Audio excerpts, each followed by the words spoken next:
لا. السلام عليكم اخواني الجزائريين. هذا الفيديو ان شاء الله بربي التالي.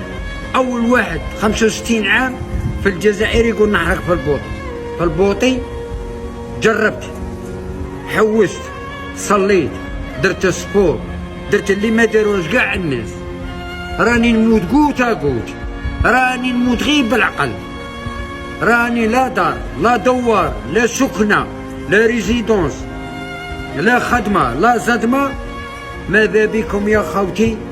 هذا الفيديو سجلوه لي في التاريخ، لا بغيتو ربي لا مت في الطريق، وراني معول بإذن ربي لا سلكني ربي نلحق لأوروبا ولا مت في البحر.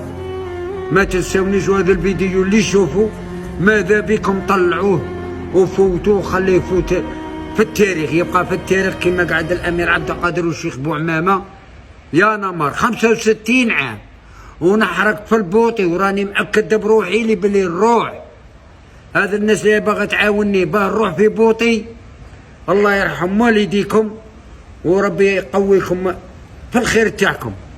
ديروا لي حل، راني مقود، كارت ميمور تاع راسي صايب فيدات فرغت ما بقى فيها والو، باقي لي دروك يامات يقبضني الزهايمر ونولي نهدر روحي صاي. يا نمر جوني مار، شوفوا كيف ديروا لي حل الا بغيتو ربي، وما بغيتو تعطيوني سكنه، ما بغيتو تعطيوني ريزيدونس، ما بغيتو تدبروا لي خدمه. شنو نقعد ندير لنا؟ ما عليا وعلى البوطي واللي كتبها لي ربي تلحقني.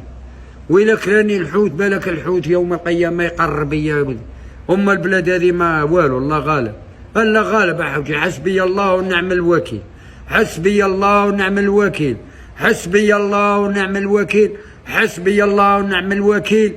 قاع اللي يشوف ذا الفيديو وما يبارطاجيش وما يطلعوش، حسبي الله ونعم الوكيل، حسبي الله ونعم الوكيل وشكرا.